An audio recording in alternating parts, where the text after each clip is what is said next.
Howdy y'all, Murdoch here, and we're back in this video with a review of Guardians of the Galaxy 2. It's going to be a non-spoiler review, but if you're really spoiler sensitive, you might not want to watch this video. Also, we're going to take a quick look at the Yondu from the Marvel Legends Guardians of the Galaxy 2 Build-A-Figure set. Should I be saying Volume 2?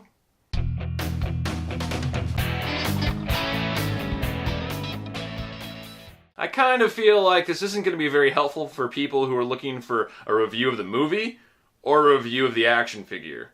But let's just have some fun with it, you know? And here we have the Marvel Legends Build-A-Figure Guardians of the Galaxy Volume 2 Yondu. The Build-A-Figure is Titus Andronicus. No, it's just Marvel's Titus. But anyhow, this is the front of the box. Take a look at the front of the box. You get two heads. You get an arm. You get his arrowy thing. You get him. Yeah! This is the side of the box. Or at least one of the sides. This is the other side. This is the back of the box. And here's a shot of the other figures in the set. And on the left, you have the Build-A-Figure of Titus. Pause here if you want to look at the other figures in the set. Alright, enough fooling around. Let's just get to it. Crack them open here. Get all the tape. Alright. Here you go. What? Yondu.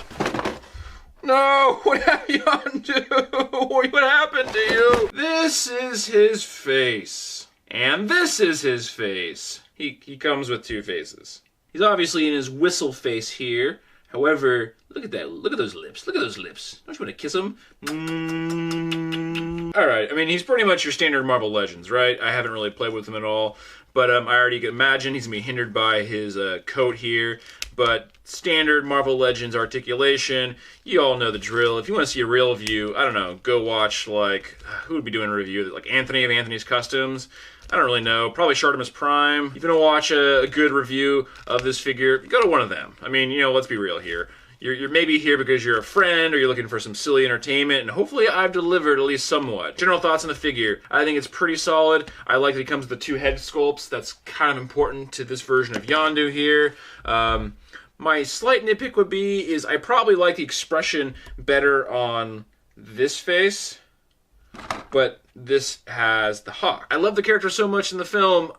I was at Target, I saw the figure. I haven't even been collecting many Marvel Legends, but I had to pull the trigger on this guy. Let's pull the arrow out. We're not gonna really look at the arm, but if you look at the arm, there's an arm. Whatever. This is a nice effect. This is pretty well done. I think probably the intent is maybe something along those lines. So it's like just coming from the holster. That's pretty dope. I mean, somewhat phallic. I mean, you know, let's be real here. I like the figure a lot, recommend him, but if you want to see a more in-depth review, go watch someone who, you know, does this regularly and, you know, specifically cares about doing a really nice review. I just like having fun. Look at him dance, look at him dance, look at him dance. Yeah, kiss me, kiss Yondu, kiss Yondu. Okay, bye. I didn't really plan this video out, I just kind of had the idea to do this, so I don't really have my thoughts collected or anything, so we're just going to quickly kind of go through the things that just sort of pop in my head, and we'll go from there. I love this movie. I thought it was a ton of fun. It was really funny, I was laughing nonstop. You know, we had a good group of people. I was with the right people who were just super invested. Fun factor, yeah, just through the roof. I really enjoyed it. Yeah, I highly recommend checking it out just for the sense of humor the film has. But, you know, along with the humor, it's got kind of a little bit of everything. You know, it has a lot of heart. You know, just like the first one, I'm sure if you're watching this review or video, you've probably seen the first film. I would say the heart is on a very similar level as the first film. And that was one thing I think the movie did really well the first time around. It was able to balance all those elements, you know, the action, you know, the heart, the humor, you know, the characters. It's a big cast of characters, and it wasn't like the other Marvel films where we've gotten sort of origin movies, and then we got the Avengers, you know, where, you know, all the development was told in the solo films, so you didn't really have to worry about that in a group setting. We already had an idea of the characters. We were already invested, you know, in one way or another, right? With Guardians of the Galaxy, you know, the first film, we didn't really know them. I mean, even if you were a fan of the comics, you probably didn't have the best idea of how they're going to be handled in the film.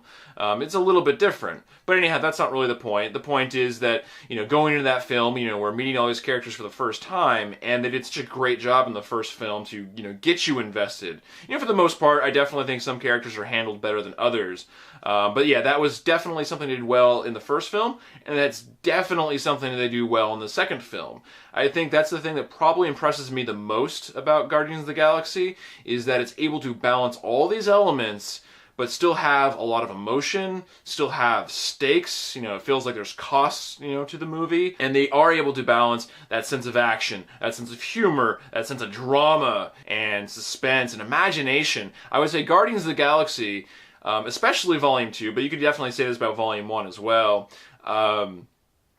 embraces the comic book nature of these films probably better than any of them. And I think the Marvel Cinematic Movies overall have done a great job embracing the fact that they are comics. They're from comics. And to varying degrees, of course. Some of them skirt away from it just a little bit. Some of them embrace it a little bit more. But definitely Guardians of the Galaxy, they're unapologetic. That's what Daisy said.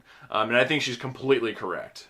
She said, the film is totally unapologetic. And I think that's great. It's just fun. There's no regret in this movie. They're not ashamed of what they are. They're making this film. They're having fun with it. And obviously they care. There's obviously a lot of investment because this movie is so well made for this type of movie, I feel. There's obviously a lot of love and a lot of fun and a lot of heart that goes into these films. I mean, in terms of just heart and fun, Guardians of the Galaxy is definitely the best Marvel movie. The two Guardians of the Galaxy films are probably the best Marvel movies in terms of just pure heart. Now, that said, they're not exactly my number one slot films. Just to briefly, I guess, cover that. I mean, I will say Guardians of the Galaxy 2 definitely throws a little bit of a wrench into it for me. I need to sit down and think about how I would rank them. But for me, Iron Man 1 is still my number one. And I'm sure for a lot of people who maybe even at one point had Iron Man 1 that high, they've probably let that film drift down a little bit. But Iron Man 1 for me is still my very favorite for a multitude of reasons. I'm not going to really cover that now. Normally I put Captain America Winter Soldier as my number 2. Avengers generally clocks in at my 3. And then previously Guardians of the Galaxy Volume 1 was my number 4. But Guardians of the Galaxy 2 does sort of create an interesting thing here. It probably bumps down Guardians of the Galaxy 1. And I'm not sure if Guardians 2 takes the place of the 4th slot or the 3rd slot. Because I might bump Avengers down a notch for Guardians of the Galaxy 2. That's how much I enjoyed it. They upped the humor. And the first movie was already really funny. But I think this one is even funnier. And it's never really irritating or anything, and it's never too much. For the most part, they do a pretty good job with the humor. It's almost always well timed. There are only a couple moments with certain characters that I think they sort of shoehorned a comedic moment into the film that wasn't really necessary. I am someone who does have problems with Nebula as a character. I think she's relatively a weak character overall. I think she has a couple good moments, and I know I'm in the minority here, talking with friends and, co-workers and customers and stuff. Oh, I work in a comic shop.